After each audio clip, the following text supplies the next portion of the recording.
questions? Everyone's good? Ready to jump into it? All right. So, Jess, Yep. as a project manager, if you're working with subcontractors and they're telling you say it's a 30-week timeline, do you add any like a week to that so that if there is a hiccup, So you're covered? so so the answer is yes and no. And so the answer really depends on the contractor, if you've had any experience with that contractor. If you know for a fact they're always late, then the answer is yes.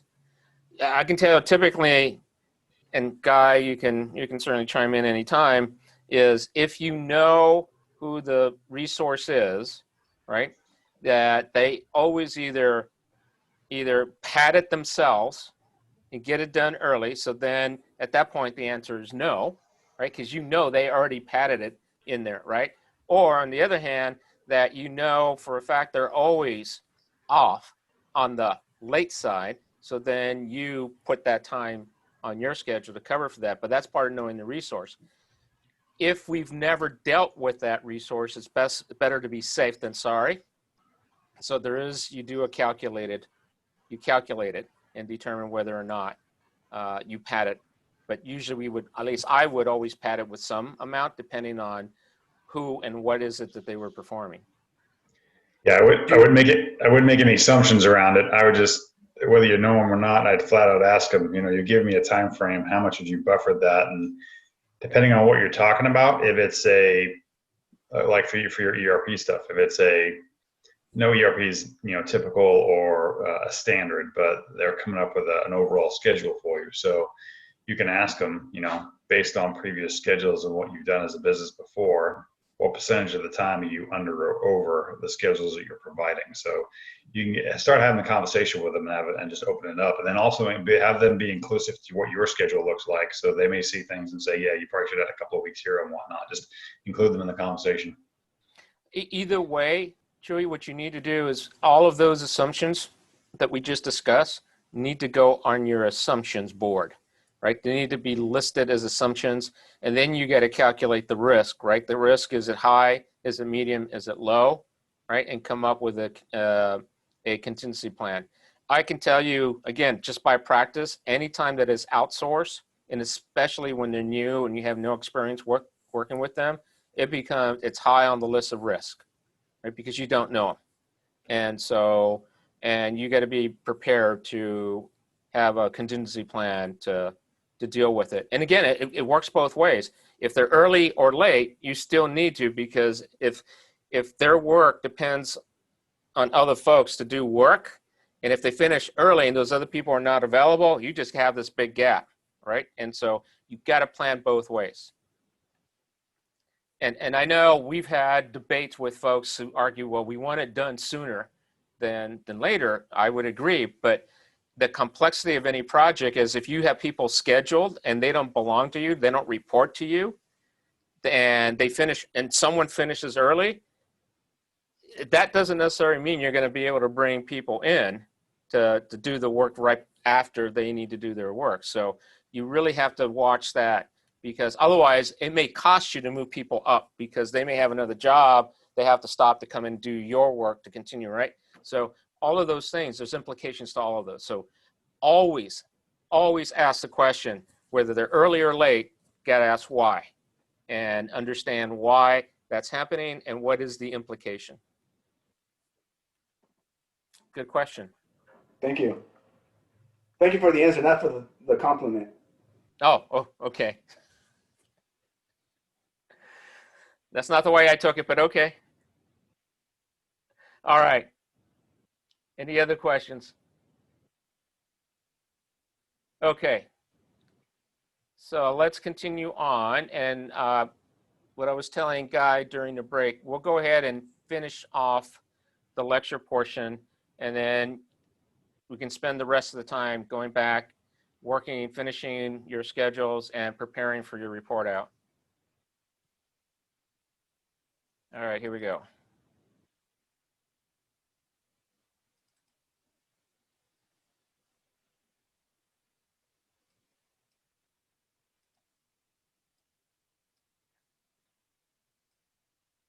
All right. So we're down to the last piece, which is the closeout of the project. So we've done all this planning. We've executed and controlled the project work itself, and we're now have completed the physical work. We have managed our risk and issues across the entire life cycle. We've managed our sponsor through communication and involvement throughout the project. Now we're down at the very end. It's time that we've now completed the project. Now we're going to do an assessment and assess ourselves. So how many of you have heard this before?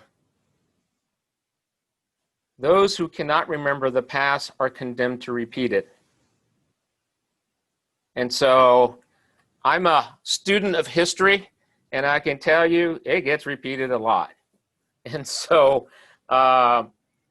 especially with projects, when we start talking about projects, we have worked with companies that are project focused. In fact, that's their business. That's where they make their money, is working on projects. And project after project, they seem to repeat the same issues over and over, which is why eventually they call us. But it's very common. And so we really need to learn from our experiences, our good experiences, our bad and ugly experiences especially. And so we've got to have a mechanism and a process by which we record, not just record it, more importantly than recording is how do we bring it back into the process of the planning for a project. So closeout of a project includes completion of all project work. Like I said, we have walked into a lot of organizations that are probably the best 98% completers. But there's always that 2% that needs to be completed. It seems to drag on for a while. You need to turn over all deliverables to the customer or your internal customer. There has to be some formal acceptance by the requester or requesters, whether it's external or internal. If you're looking to do an improvement project internally within the organization, your sponsor becomes that quote unquote requester. And so there has to be some formal acceptance of what that project is complete, right? There has to be that acceptance. Bringing all project activities down to an end, to a close. Reassigning the resources. Remember, the definition of a project is what? What is the definition of a project? Anybody? Something that has a start and a finish date. There's the critical part. Something that has a start date and a finish date. So every project will come to an end, and at that point, resources get reassigned to something else, or they go back to their administrative function. And once it comes to a close, now the team, and it's the team, project managers leading the effort, but the team needs to develop a project lessons learned for future consideration. And that's extremely critical. And first step is to have those lessons learned, and next critical step is to use those lessons learned. We have walked into companies who have fantastic project closures. They document everything, but they're horrible of pulling that information out and using it for the next project. It's got to be useful. Otherwise, you're wasting time. So lessons learned. We need to record the positive and the negative, not just the negative. People think on the closeout, we're just looking for the bad thing. No, we need to look at what are the positive, what things worked really well, because we want to be able to repeat that. But we also want to identify the things that did not work well. And so so we can then find ways to avoid them on the next project.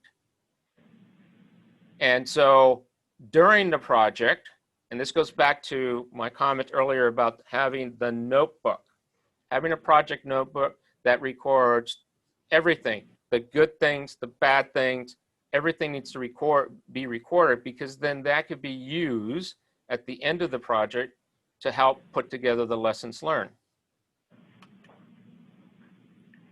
So to have an effective lessons learned, it must be developed with all the people involved on the project. This is another mistake that we see organizations. Yeah, they may have project closure reports and lessons learned, but only the project manager was involved in writing up all the issues. But when you talk to other folks, they had other issues that were not there. And so the entire team and whoever was involved needs to provide input into the lessons learned. And this also needs to be made available to everyone. Here's the other thing. Human nature is, if I provide you feedback and input and you do nothing with it, and then you come back and ask me after the next project for the same information and I see you do nothing with it, what are the odds that I'm going to give you any good feedback, good or bad? Very low. And so one of the things, there are other tools that they're not included in this class, but other tools that show that the information that gets provided does get integrated not only to lessons learned, but it gets utilized as part of another project. And that's how you get people to constantly provide feedback. And feedback can come in both positive and negative, right? But positive or negative, that feedback, the expectation is that feedback is going to be utilized.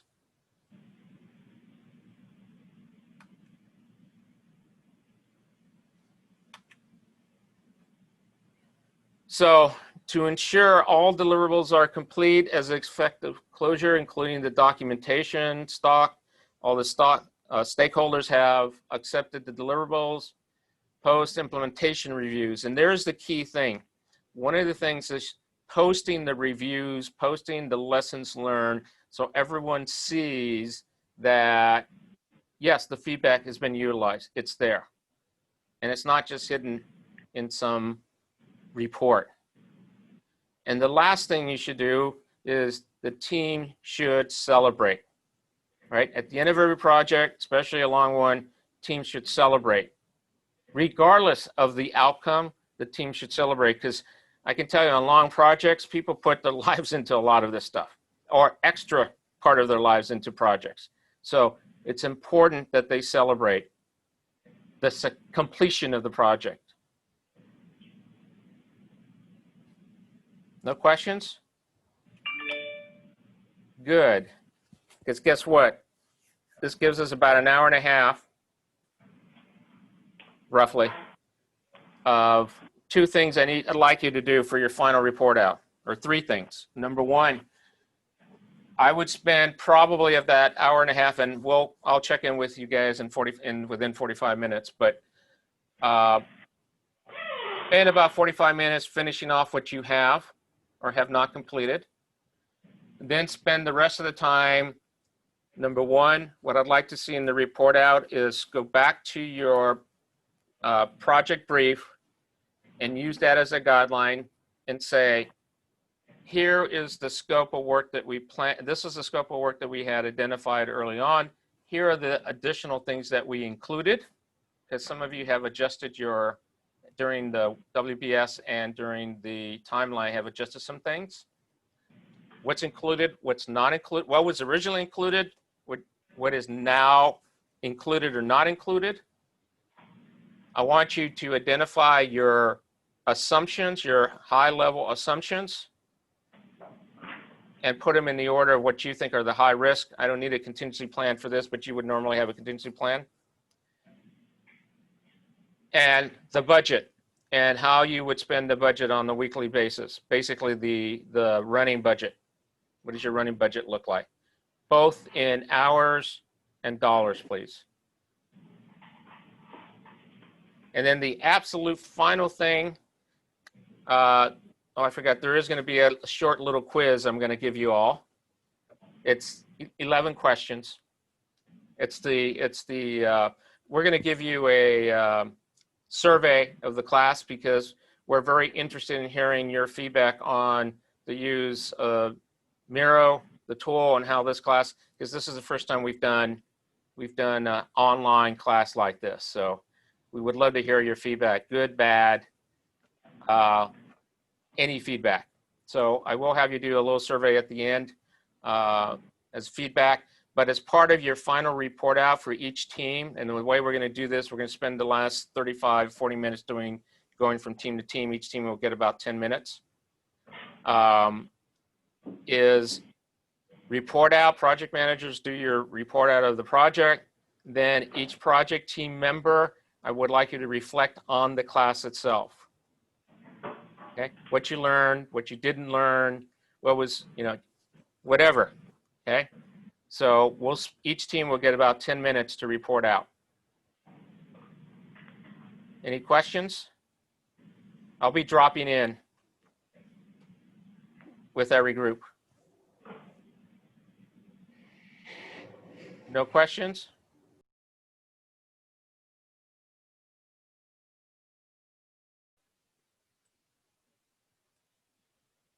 How's it going? Slowly.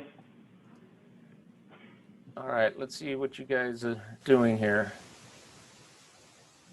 So let's see. So everything starts, so just so I understand, I'm looking at your schedule, and it looks like everything is starts the same time. No, I'm trying to spread it out right now. Oh, okay. So I got so the planning phase is week 1, and then I have it broke out here. So establish scope of work, first thing. Assign the responsibilities, and then establish a timeline. So all those things happen, but you've got 5 days to do each one of those. All of those are starting at the same time? Well, within the same week. Okay, so, but are they starting on the same day? No. You're saying, Oh, I see what you're saying. Okay, each square is a day, huh? right, so each one, so yeah, so remember there's 5 days inside this column here. So if this is starting on day 2, that's fine if it starts that week, and this could start, the day after that, but you need to show it like a cascading effect like Gotcha. this. Gotcha. Okay. Right. Unless Yeah. they're all starting on the same day. No, okay. So, yeah. So, establish scope of work and assign responsibilities are on the same day. They start at the same day. Okay. So then I would say, Oh, here's the other thing. Don't try to fit it into the work breakdown structure phases. These tasks should be independent of the phases. The numbers that you have already reflect where they come from. oh, I see. Okay, so just put each task on each day and don't break Yeah. it down into. Yeah, I don't got worry about the phases. It's all you're focusing on now are strictly the task. And don't worry about the phases. Gotcha.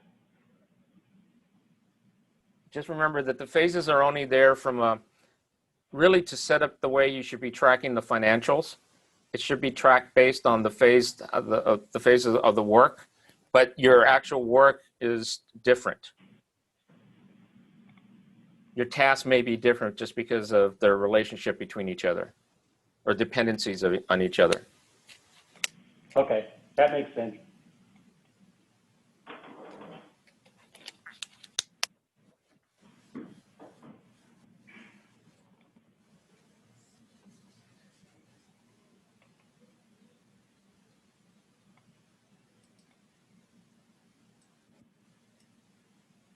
All right, I'll let you go. Let you keep going this way, and you can move the arrows around if you like.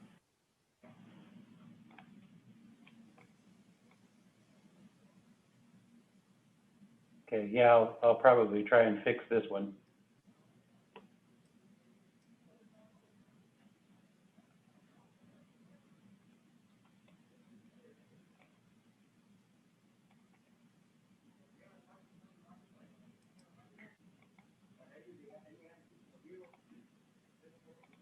All right, it looks like you have, well, it's 12 minutes before everybody goes back and do a quick check-in. But you're gonna have plenty of time. You're gonna have some more time. Okay. Thanks. You're welcome.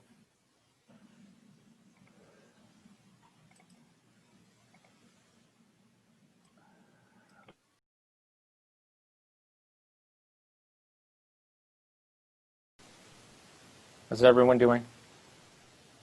Good? Good. 20.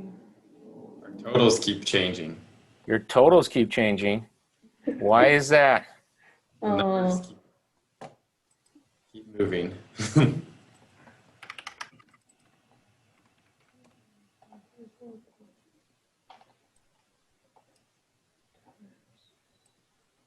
Really, realistically for this project, the totals would change. The only place the totals should be changing or could be changing would be related to your effort hours. Unless the contract negotiation with your subcontractors have what's called schedule of values, where they get paid for progress work. Otherwise, I would presume that they would be paid at the end of the contract.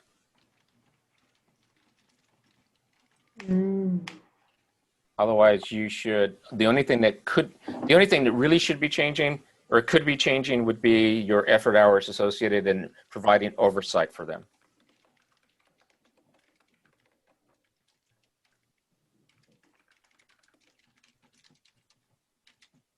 So when Kevin gets back, you need to ask that question. I meant, it seems like sometimes stuff keeps disappearing or being added. Okay. Not so much that we're actually changing numbers, just that we were looking back and it's not the same as what we thought. Oh, remember remember we had issues last week in regards to the changing of the dollar amounts / effort hours? If somebody changed it in one of the other groups, they'll change it. So what you may want to do, just create your own number. And Yeah, we have been doing that now. all right. Just to make sure.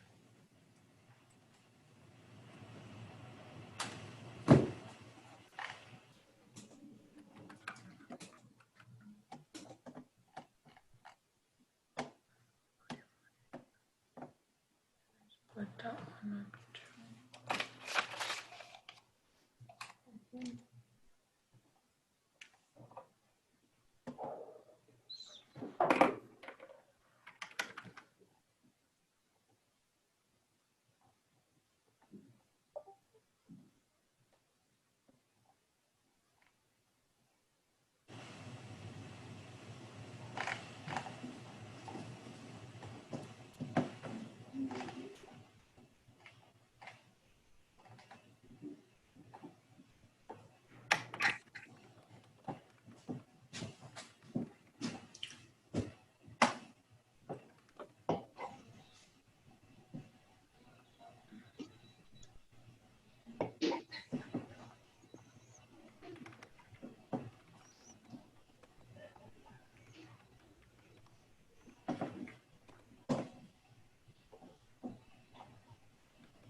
All right, so I'll jump back. I think you guys have 8 minutes before everybody goes back for a quick check-in. Okay.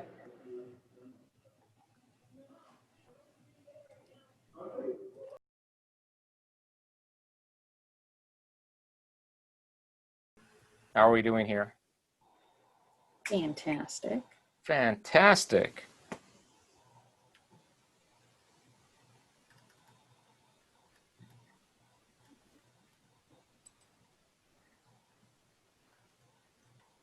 You guys are way ahead of everyone else. I think our project is a little simpler in nature compared to other people's. So, Well, definitely compared to the ERP implementation. right. That was a bit much. The only suggestion I have for you that you should have a milestone at the end of the project, and you probably need another milestone somewhere in week 7 or Okay. 8.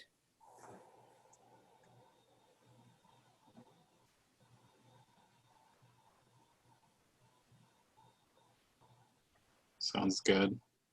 Help me understand the negative numbers, negative percentages. Oh, they're not negative. It was just a spacer. Sorry. Oh, A formatting thing. okay. Oh, got it. So 17% of the budget, 20. Okay. I started seeing negative numbers. I said, what is going on? You guys are saving lots of money. Every The further week. you go into the project, the greater the savings. It was 100% free. Trust me, I've heard that one before. Right. It's our internal labor. It's free. Right. Right. No. Yeah. Yeah, it's an ETP project. There you go. And I know what, Julie, I know what you mean too. I've heard it many times too. Oh, goodness.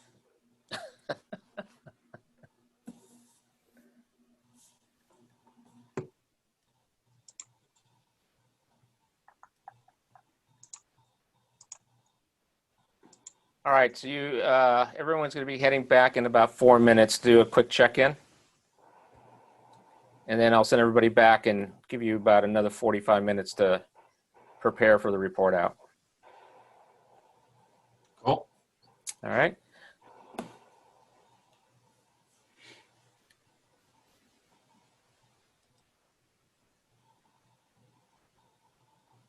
Does anyone want to check my math on the critical path duration?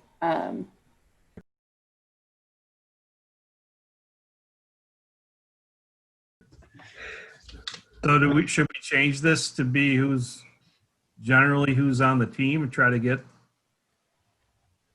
Yeah, I mean, if you obviously in utilizing this, I would update it to. I'm just going to do it by, I'm not going to do it by name. Like this? Oh, here he got me. Way ahead of me. How about,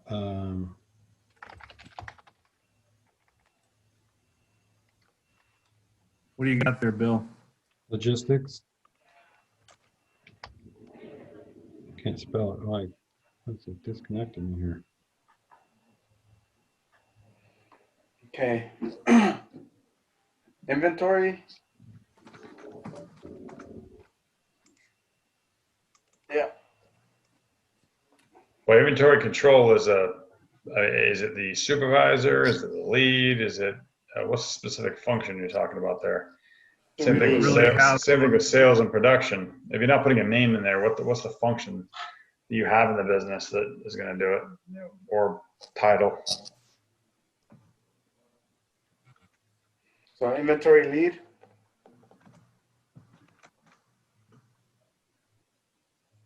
Is that what he's called? Why don't you put the names? We know who they are. I don't. I know who some of them are. Okay, I'll put some names. But should we put in the inventory control lead name? Okay.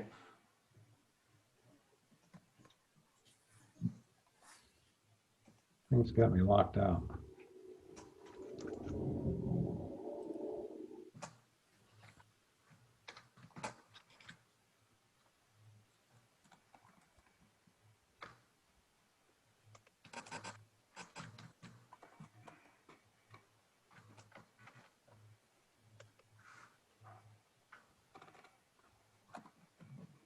There we go.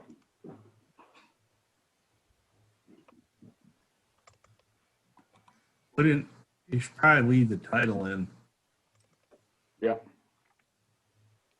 Just add the first name and last initial, or just first name. We already got you covered. I'm going to delete your Standalone. Whoops. Somebody's copying you. Don't know. Not me. Holy cow.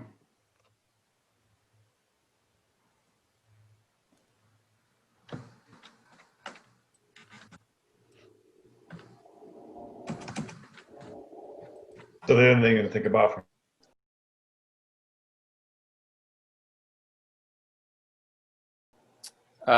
One more thing, guys. Sorry, I forgot to mention. Make sure you guys fill out your assumptions since you have time. Mm. Assumptions for both schedule and WBS if you have any. Okay.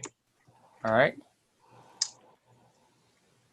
Are we assuming it's based on 40-hour work week? You need to put that in there. Okay. I don't know. You tell me. Yeah. And that's a very good question because I know that team 3, for example, or team 4, they're working 2 shifts. And so that's their assumptions based on the 2 shifts, Mm-hmm. the hours. Yep. All right. So everybody's going to go back in a few and then in a minute. And then I'll send you guys back to continue and let you guys run for about 45 minutes and then we'll start report outs. Yep.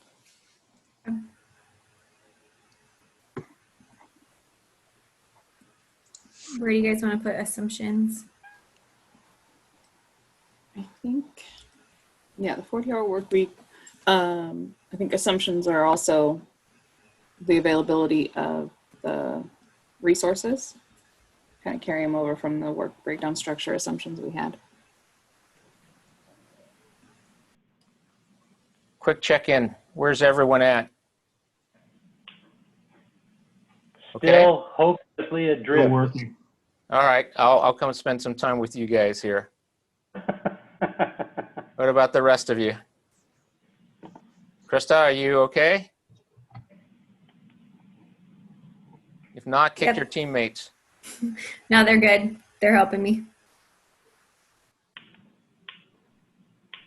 I'm not going to ask about Chewy because I know. cheering team's on the ball.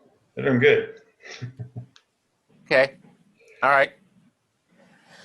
All right. I'll send you guys back. So if you guys need to walk away and take a quick break, you guys can go ahead and do that. So it is 10:22. I'm going to have everyone back by 11:10. And so we can start our report outs and reflections right about that time. All right. So get as much as you can done and get prepared. Also, don't forget that you still have to fill out the assumptions piece. Put something down there for the scheduling because you are making assumptions. We're just talking about team 2. You're assuming that you guys were working 40-hour weeks and not 60 or 70. All right. So whatever assumptions you're making, make sure you put them there. All right. I'll send everybody off here. Maybe change the time.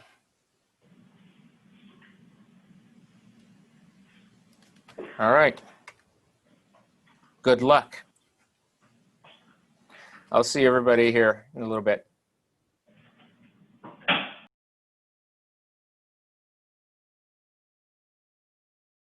Push the arrow, just click it, and a blue dot should show up on it. All right, guys. Yeah, we're still working here. Okay, there we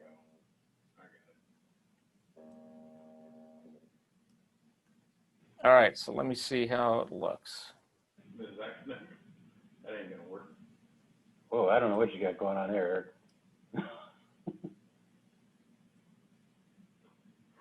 So I want you guys to remember this is horizontal, so it's not in a column unless that's what you're trying to. So let me ask a couple of questions. Some logic here. So I don't see, are you gonna, okay, so help me out. Scope of work. 5 days Yep. to complete scope of work. What are the inputs into the scope of work? So the scope of work is, well, first off, establishing what is the project? What exactly is the project going to encompass? Okay. Right? Once you know what the project is going to encompass, then you move down to assigning responsibilities. Who's going to do what during the project? Yeah? Okay, so let me ask a couple of questions there. I agree with that. So you have 1 week to establish scope of work. No, it's one day. No, Each it says each 1 one is a week, day? 5 days. 5 days, 1 week. Oh, okay. Well, I just have it on this first day here in the, can you see my arrow? Yeah, I can see your arrow. This is I- one day. Well, I know that's 1 day, and that's why I'm asking the question, because I look on the Post-it note. Post-it note says 1 week. Does that Oh, need I to be see. changed? Oh, I got you. Because if it's 1 week, then assigning responsibility can't start until the following week. Oh, I see what you, okay. So we messed that up. That's what happened. And that's what I I'm trying to think we just- understand. I mean, I agree with the logic behind it, but from a timing perspective, it doesn't match because of the durations you have in there. So remember from a schedule, and I know you guys weren't here last Friday, but remember that in the work breakdown structure, we rolled up the effort hours, right? We rolled it Right. up. Well, and we did not roll up the duration. When we look at the schedule, what gets rolled up is the duration now. Okay. And so now what we're looking is we're now using the duration, not the effort hours. I know it's two hours to do the work, and yes, you can get that in a day, but your duration said 5 days, which means that person or those teams are not necessarily available to complete everything in 1 day. And so I would agree with you that the other things can start, but the actual scope of work's not going to be completed for at least 5 days. And that's why I showed you earlier the cascading piece, that maybe you start on day 1, you start some work. On day 2, you can start working on assigning responsibilities. On day 3, you start developing the timeline. It's probably more like 4 days into it or on Friday. And then the engineering. So let me help me understand what does engineering mechanical mean, and how does that information go into any of these 3 things? So engineering mechanical, really, it's mostly phone calls for us to manufacturers. You know, what is the machinery capable of? What volumes do we want to see out of it? And what's the layout? You know, what's the dimensions? What's the, all those things. Right. I call it engineering, but basically we're relying on manufacturer engineering. It's not Right, in-house but engineering. it's all the technical information you need. It's envelope size, right? The Right. inputs, outputs, power requirements, all of those things. Right. And so if that is the case, so let me ask a question. Do you need that information in order to complete your scope of work? Absolutely. Okay, so if you don't mind, I'm going to move some stuff around, because Sure, yeah. Oh, please. here's what I'm just going to move this stuff out of the way here.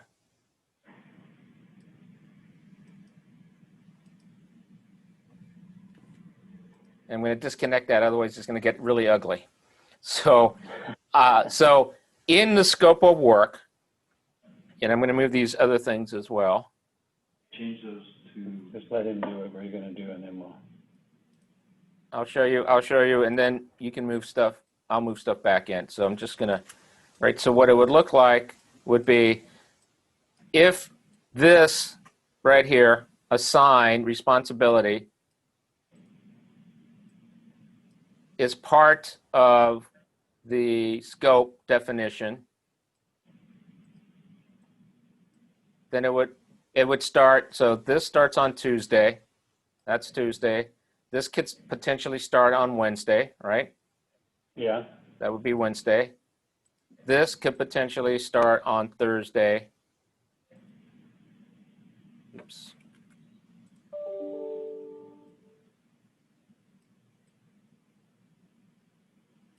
And all of those are part of the scope definition. But the engineering piece, right? What drives the engineering, mechanical? Is it after responsibility of assignment of responsibility? But it's an input. You need that information so you can create your schedule, right? You need Right, that yeah. information you get from, quote unquote, what you guys are calling engineering in order to complete your scope of work. Okay, yep. You agree to that? Yeah, So this could potentially, once you assign who's doing the calling, right? Because when you're assigning Yeah. responsibility, you're assigning who's doing the calling, right? right. But all of these are going to feed into all of these other things, right? So then engineer can go there. Would you say it's the same thing for electrical? Yeah, same thing. Different person doing that during that piece, but at the same time. Okay, so potentially it could look like this. Right, so you can have basically an arrow going there.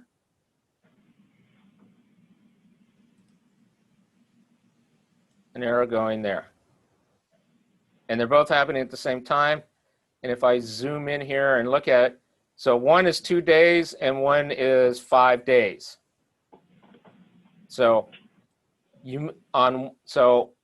on Tuesday we start, do some initial discussions. You assign somebody on Tuesday, on Wednesday of that week, they start the mechanical person, the person's working on the mechanical has 5 days to get that completed.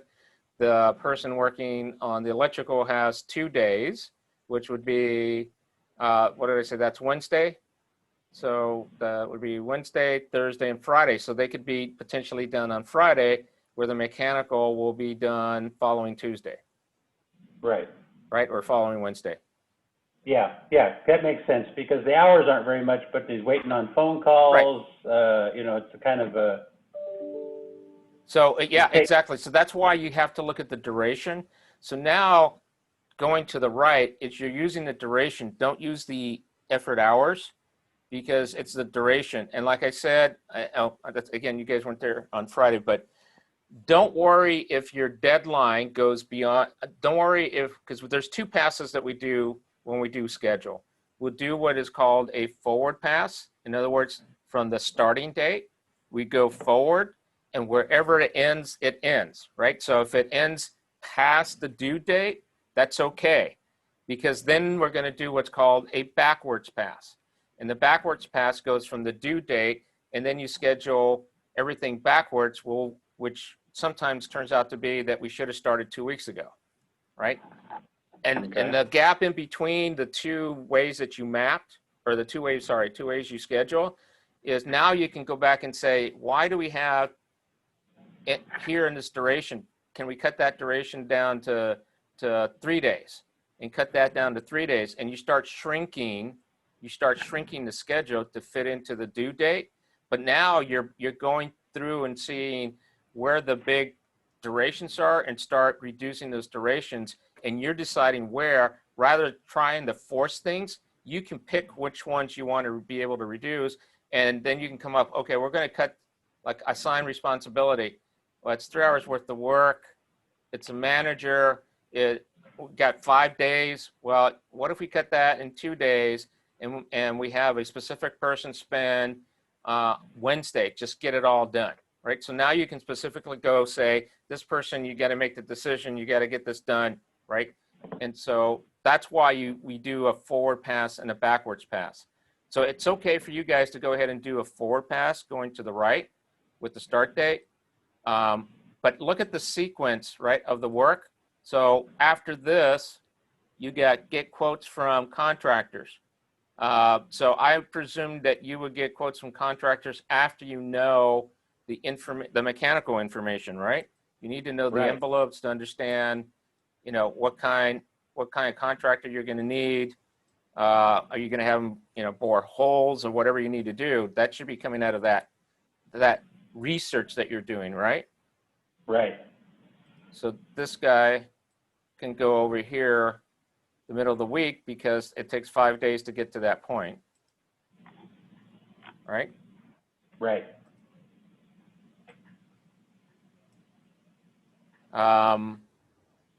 And it would also, you need that information to come from, oops, sorry, picked the wrong one.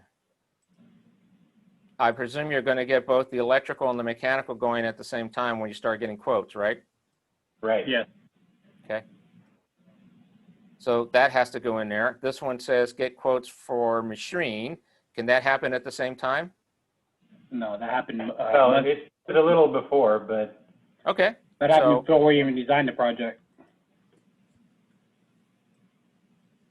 So that could be over here, and that could happen. You still need information, right? You still need some information from yeah, from engineering. engineering. So it's going to have to start after mechanical and electrical. So but it can overlap. So it can start the following Monday, right? So you can go like this. And then you would also have to show that there is a dependency from here to there. And that's why this could get ugly, right? You need both of that information to start ordering equipment. Or do you need input from the electrical? Yeah, we do. Okay, right? Because we had to get buckets and stuff for the controls. Okay, Yeah, we have to, before we can get quotes for the machinery, we need to know what power sources it Yep. requires, you know, if we're even capable of running it. So, yeah, it relies on mechanical and electrical to do. so that's a way of showing that. So even this could be finished, this could be a start, no, it's not a start, this could be a start to start. So they can start at the same time, right? Yeah. So one of the things we talked about last week was, as far as these arrows, the relationships could be like these can start at the same time, or these can be offset, right? They can start at the same time and be offset by 1 day. These two, so you can show it like this. Start to start is SS, okay? So this one can be a start to start as well. And you click on the T and you can type in, oops.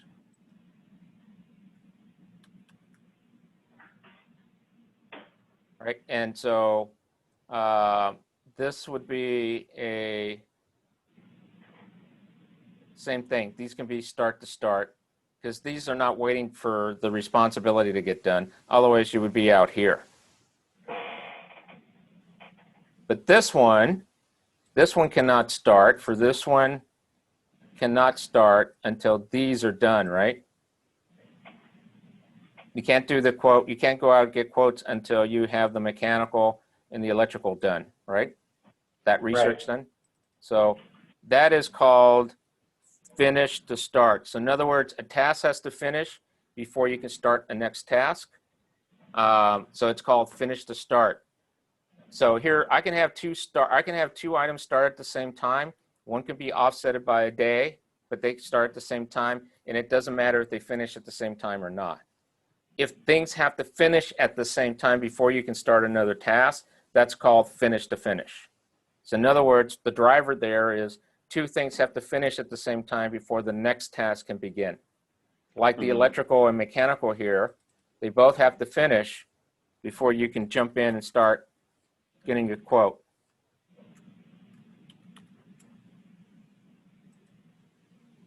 Does that make sense? Yeah, it makes sense. I'm still, a little twisted here, but it's starting to get a little clearer. So let me ask you, Ralph, when you put a schedule, a timeline together, do you do it in an Excel? Actually, we just went over it and wrote it down in notes. We didn't really put it down in Excel. We kind of been Wild West in it, shooting it, Okay. running like cowboys out here. All right. Well, so this is, so part of what we talked about last week is what you're doing here is really creating your timeline. Yes. And so if you want to put it in a nice little graph, you can put it in Excel. And so you can use the colors and say, okay, well, this is 3 days. So, we put it on a horizontal map or Excel sheet, and you just color each of the bars, right? So you can make every bar a date. And so you cover 5 days, and then the next task starts and so on. That's all we're really doing. The lines are telling us what is the relationship between the activities. In other words, is that get quotes for machinery dependent on the scope? It's not dependent on the scope, but you're not going to start that until you actually start working on the scope, right? Right.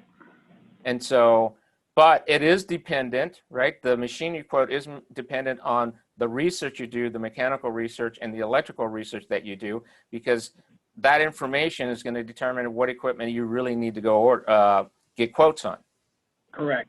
And that's what these lines show. And if we show that these should be finish to finish, which is what they are, that means they're dependent on each other. And it's also telling you which thing you really need to work on first or second. And that's the purpose of the schedule, right? Of having a visual schedule so you can see that. Yeah, because pretty much what we found out with this last project we just did on stage 1 of this Husker project, we kind of focused a lot on the mechanical side, not on the electrical side. So we're going to try to get a better plan on the electrical side and get them some more help on prepping. So they had to wait on us to prep for them. So that was a big miss on us as well. Okay. But So this is how you start. So you take, the whole purpose of the exercise here is to take, you've already defined the work that needs to be done in the work breakdown structure, right? Because that's going to help you focus, identify all the work and all the tasks that you need to perform. Yes. But then you need to put it in a horizontal, right? Because that's, we say the work breakdown structure is in phases and it's vertical, right? Correct. It's in a column, it's vertical. But now we need to go horizontal to create the timeline. And so time flows from left to right. So you start with the very first thing you need to do all the way through the last thing you need to do, which goes horizontal. Yep. Okay, so that's basically what we're doing then. Yeah, that's basically what you're doing. So you're creating the timeline horizontally going to the right. All right, and then with the lines, all we're doing is just doing the flow chart on how it's going. Yeah, it's kind of like a flow chart, but if you would use a Microsoft project schedule, the lines are the ones that are connected. So the reason you have the lines is if this one, for example, if electrical, right? So it's 2 days, right? So if it slipped to Monday, yes, you could still start on Tuesday. But if it slipped over, this is going to have to move over. Correct. Right? And so that's what the schedule now. This software, this is not a scheduling software, so it's not going to automatically move that. But if you use a actual project scheduling software, it's going to move everything that's tied together with these arrows. It's going to move everything. So if this one moves, that one's going to move. That one's going to move. They're all going to move out. And you're going to see, go, what happened here? And that's why my comment earlier, having a baseline. So if something slips and then you enter the current information, so if you have a baseline, the original schedule will stay there, but it will create a new schedule automatically based on the linkage. And it's going to show you now you're going to be X number of days late. Yep, that's what we end up finding out. And so that's the purpose of having the lines. And the exercise is to help you understand the relationship between the different activities, is that when they're tied together, they're going to move. Yes, that makes sense. Right? Because if they're not tied together, it's going to give you a false impression that you're on schedule. Yes. Yep. So that's the purpose of the lines. Okay. Okay. Sounds good. All right, guys, keep going at it. Let's see, what do we got? How much time we got? You guys got about 27 minutes. And like I said, for you guys, I understand what happened. So I get as far as you can, as much as you can, and we'll go from there. Okay. All right? All right. Thank you. Thanks.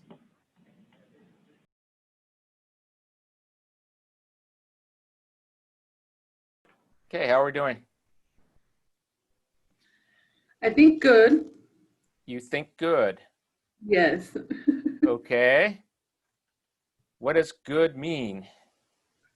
To my knowledge, we've done or we've completed. You completed, where'd you put your summary? Oh, I see. Dollars. You Okay. want this at the bottom? So, well, no, that's fine. So these dollar amounts, are these what you're spending on a weekly basis, or are these the running totals? No, weekly basis. Okay. You can also add the running totals. Okay. Okay. And then you should be preparing your report out. So if you need to update, is Kevin still there, or is he offline right now? He took a break. Yeah, Took a break, he's, okay. yeah. Go back to your project brief. Do not replace anything that's on there. Add other post-its that correct or update any updated information. And for example, the original budget was $150,000. What's your current budget now? Based on now that you've scheduled it and mapped, now that you have broken down the work breakdown and the schedule, what is that? So add another post-it, a different color post-it. Okay. And then also any assumptions, because I'd like you guys to go over the assumptions. And then you guys can determine what you consider a high risk. Okay. Okay? Sure. All right, you guys are moving along.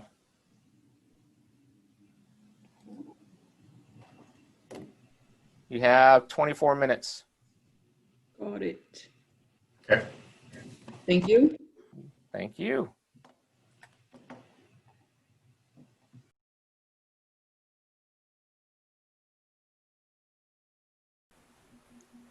How are we doing here? We're good. Is there anything else you'd like to see? Well, let me take a look.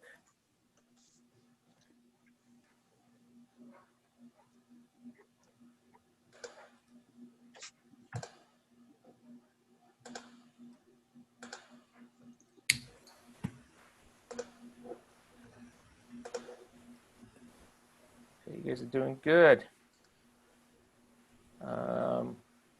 Yes, go back to your project brief and do not remove anything off of there. Update anything by adding an additional post-it note next to it saying if the scope has been adjusted, because you might have changed the scope. But look at the hours. You know, what was your original was 480. You guys are much less than that now based on the actual work. Your statement of work, what's included, what's not included. I don't know if things changed there or not. And just kind of give an update of where the project is and the timeline. And also, are you going to be able to hit your timeline? I think in your case, you guys are, right? Yep. Yeah, you're going to be ahead of the schedule. Yeah. Is that a good thing or a bad thing? That's a good thing. Okay. Make sure you guys tie your last two activities to the milestone. Yeah.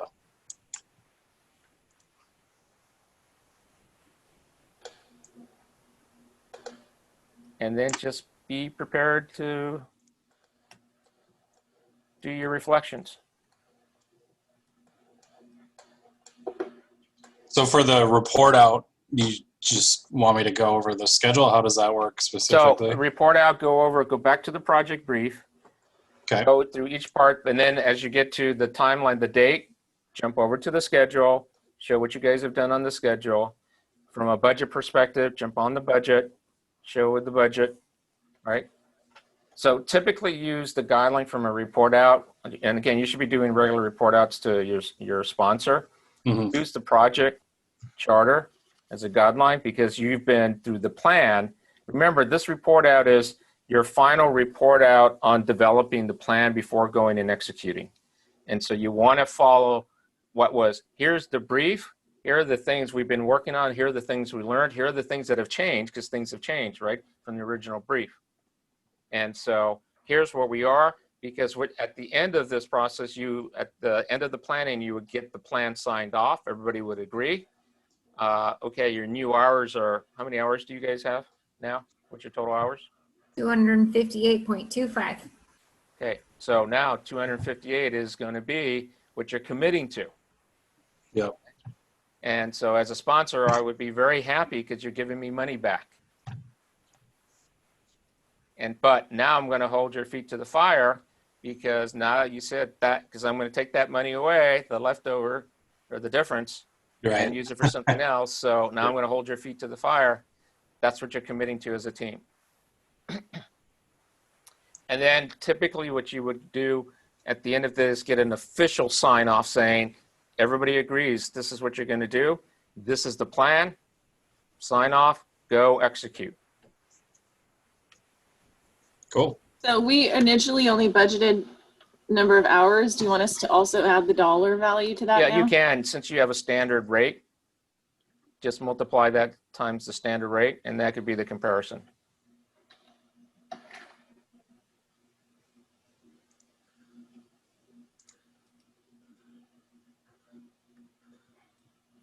But be sure, because I will ask you about assumptions and risk. And so from a dollar, you may say, well, this is the hours, but we want to add this X number of dollars because of the risk that we might run into. That's okay. And as your sponsor, I would be okay, since you're giving me money back, to add a little padding. Now, if it were the other way around, it would be, well, wait a minute. How do we minimize those risks? Right.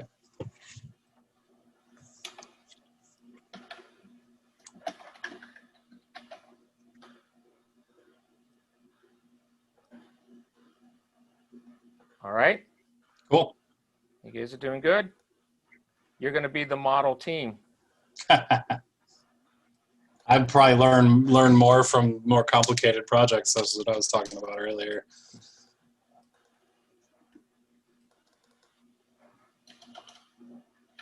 This is good. And you did highlight your critical path, right? Yep, those are the red stickies. Okay. So make sure you present your critical path. Yep. I think you guys are now team 3 might be able to put the critical path. Okay. Cool. You guys have 18 minutes. Okay. All right. Sounds good. Okay. See you in a bit.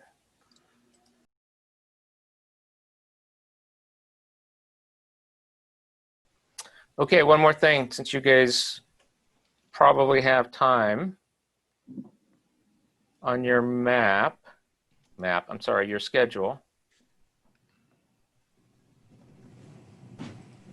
On your schedule, did you guys highlight your critical path? Oh, no, we need to do that. Yeah, highlight your critical path. Okay. And then remember, you're going to go back to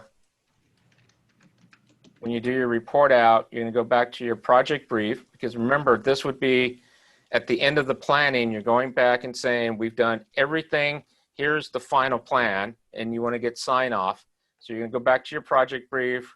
And so due date, are you going to hit your target? Yes or no? And if not, if it's going to be earlier, what's the new date? If it's going to be later, you've got to explain why and what that looks like. Your budget, what is the project budget that you're now saying you're committing to? And it should come out of the numbers that you've calculated. Because I don't, is that higher or lower than what you had budgeted originally off the? It's much lower because it doesn't include all the materials provided by the contractors. Okay, well, then state it that way. Yeah. Okay. And then anything change in your statement of work as far as what is included, what's not included? If not, you're just reaffirming that what's there is correct. Because at the end of this process, and then look at the assumptions and the risk, share that. Because at the end of this, you guys would be, as a team, you would have the sponsor, both you as a team and the sponsor would sign off saying, this is what you guys are committing to. So the sponsor would look at that and say, okay, you guys said this is now your budget. This is what I'm going to hold your feet to the fire to. This is the timeline, you guys. This is now on you as a team. And you're saying, and what you're getting from the sponsor is commitment to ensure that you can meet that schedule, because the sponsor should be helping you to ensure you meet that schedule and ensure that whatever funding you're asking from a budget, that it's there for you. Okay.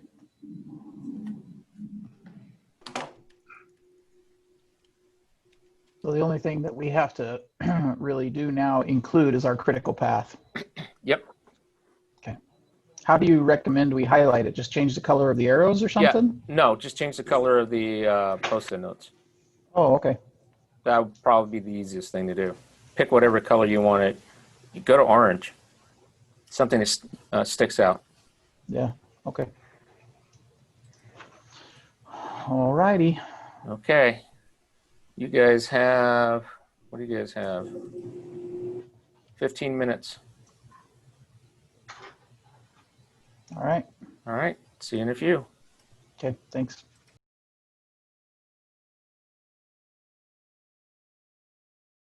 On in your life? Yeah, I mean, my family's been with the company for nearly 40 years. Wow. Yeah, in high school, I used to work the summers here. That's in 2003. So I started in 2003. Then I went to college, and I graduated in 2008, which is the peak of the job-seeking mecca, right? Yeah. There wasn't much out there, and I reached out. They said, yeah, come on board for a couple of months, see what's out there. And those couple of months became 11 years.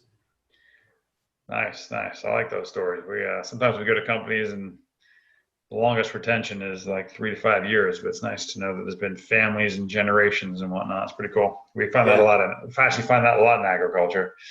Yeah. Yeah. I mean, it's a great family business. So they treat everybody as equals. I mean, very respectful, humble family, and it's a pleasure to work with people like that. Yeah, actually, I'm coming up with my time up there and working with Later to say Zeus and walking around the facility and stuff and introducing to people. I got that feeling that it's just everyone works hard, but everyone knows how to have fun, and it's got that generational family vibe, which is pretty cool. Yeah, yeah, it's nice to have. It is. There's a lot of value in that. That means a lot to a lot of people. So it's good to see. Oh yeah, definitely. Yeah. And we definitely focus on promoting from within. If there's enough talent, the right person anyway. Yep. Always look for what we have in-house before posting anything out.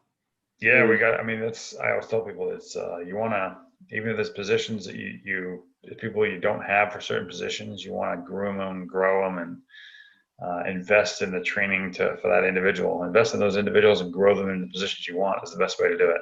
Yeah. So. Everybody went to the bathroom, I take it? Sounds like everyone took a little bit of a break. Yeah, I guess get a few more minutes if you need to do anything and whatnot. Okay. If we got any questions, happy to help out, chat, answer questions. So Jess said last time that this template he created, right? It's not one of the templates in Miro itself? No, it's not, but we can share our templates with you so that you can have them. Okay. That's not a problem. So just you can reach out when you got Miro set up and whatnot. We can, I believe we can share the template so you guys have it. And and give it to you. There's no point in nothing real confidential or recreating all that. It's just easy just to hand it off to you. Yeah. You'll find it's actually relatively easy to put the templates together. We've actually been building a lot of the core templates or lean tools that we use within Miro and then submitting them to Miro so they can actually build them into their library as well. That gets shared with everybody, but there's nothing really to hide from a lean perspective. You can look it all up on YouTube very quickly. It's just how you practice it and how you apply it is different, right? With different people. Yeah. So once you have your WBS established, you can do the schedule like a Microsoft project, can't you? You can. What I would recommend doing is this, especially if you've done this with physical Post-it notes, is get butcher paper. And what we tell companies is if you've got a war room, the lean war room, just get a big 500-fold roll of butcher paper on one of those big tear-off things. Mm-hmm. Tear off 20 feet, stick it on the wall with painter's tape, and then you can just line off, even with painter's tape, just line off the weeks.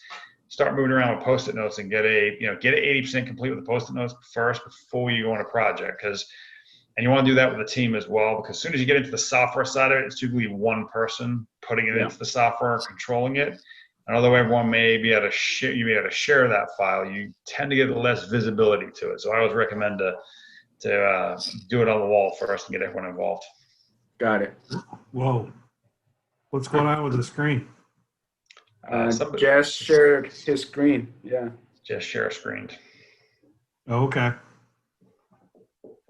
Brad's like, no, where's my project going? I was just listening to you guys. It's all right.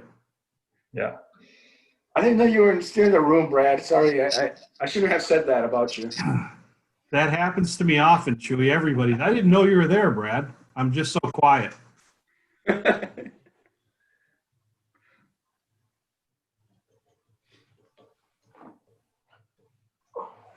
Been there 15 years.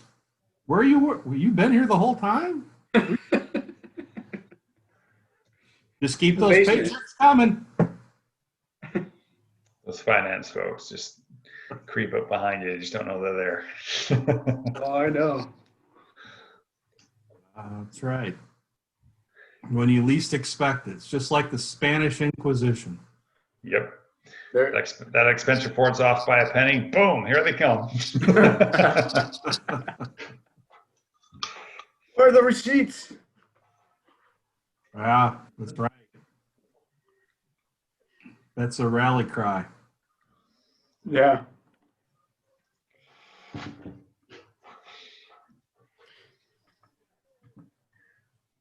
Somebody's messing with our schedule? No, they better not. They're just looking at it, I think. Who's the guest researcher? Oh, that's me. Week 7? That's me. Oh, you're in week 7? I'm week 9 now. You're a guest researcher. Nice. That's what your icon says by your mouse as you're moving around. Excellent. And it's pink. You're not a hero, man.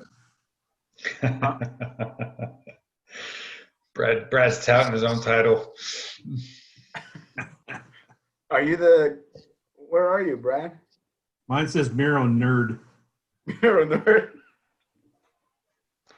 Hey, so Brad, I did have a question. I'm here. For you. Yep. I had a thing actually. You had mentioned at some point you were looking to do a lot of data acquisition, analysis, and outputting from your equipment, PLCs, and things like that, right? Yeah, capture the activity reporting and the whatever information can be captured from the PLC as production is occurring. Yeah. Got it. So I'm guessing that's an add-on to whatever core system for ERP you buy. Yeah, it would sit in between the PLC logic and the ERP. Okay. Do you have have you entertained any companies that have the experience in doing that SCADA PLC type stuff yet?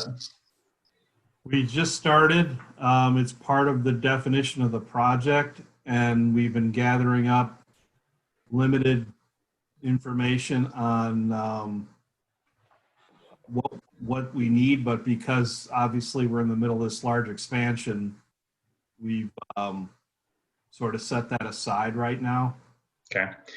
So We're we the consultant who we're using, we're aware of a couple different applications, and then as Chewy and Bill are going through the process of getting these, talking to the various vendors Mhm. for the equipment, the electricians, we've identified and tapped into their knowledge base and experience about what they've seen and used. So we're aware of a couple of products, but we haven't looked at them in great detail. Because there's a group that we work with, kind of partner with customer in the end that's down in Sacramento that they have a group that does that. They do a lot of the data analytical AI type stuff and whatnot. And they actually were working with Lumber Family Farms on a project for us recently. Who's that? Who's that?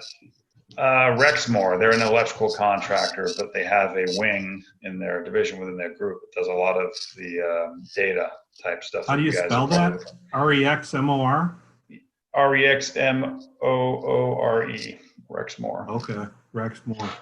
Jess could probably talk to better than I can. He's very integral to their business and what they've done because he actually took them through a 6-year whole lean conversion transformation process, and we've been working with them for probably the better part of almost 10 years now. But they have, we usually bring them in to do a lot of what you're looking to probably go do. We did a whole farming project with lumber for about 6 months, and we recommended them to come in on the back end of it and do a lot of that data analytical analysis stuff on what they're doing from the rice dryers and things like that, and the organization around that. So I don't know all the details around it, but when you mentioned it in the first part of the session, you were looking to go after that. Jess and I were thinking maybe having a conversation around that or seeing if there's a fit there for what you guys might be needing might be a good thing to look at.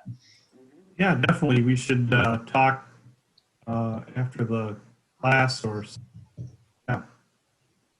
Got it. We would be happy to. Yeah, Jess, I don't know if you just popped in. I was talking to Brad and very in brief about Rexmore and their ability to do the whole data analysis, SCADA, PLC type stuff. Yeah, they can do it. They've done a lot of processing. They were working with lumber, have been working with lumber, but harvest came along and that kind of came to a stop like it usually does over there. But but they've done some work and they're probably going to be back in there after harvest. So yeah, that was on the dryer and the mill side of the equation. Same thing looking at, but they've done it for other folks. So they've been doing that now for a couple of years, 3 or 4 years. So Rexmore is very interesting. They started out as a construction company, electrical contractors, but since our involvement in 2009, they have branched out to do a bunch of different things. So I think you'd be happy working with them because they're always looking for the most cost-effective way of getting things done. So. Okay. Yeah, thank you for that. We'd like to hear more about it, or if you can put us in touch with them. Be happy to. Yeah, can do that. All right, you guys have 3 minutes left. So are you guys ready to report out? Got your spiels Brad, done? are we ready? You got 3 minutes. So Ask Chewy if he's ready. Yeah. End of the project. There's a negotiation going on here. Who's the leader again? I'm passing the baton. Chewy's doing a much better job than I ever could do. Plus, he needs to prepare for being ready to do all this with this big construction project. So what better time to practice than right now? Wow, Brad's a sales guy too.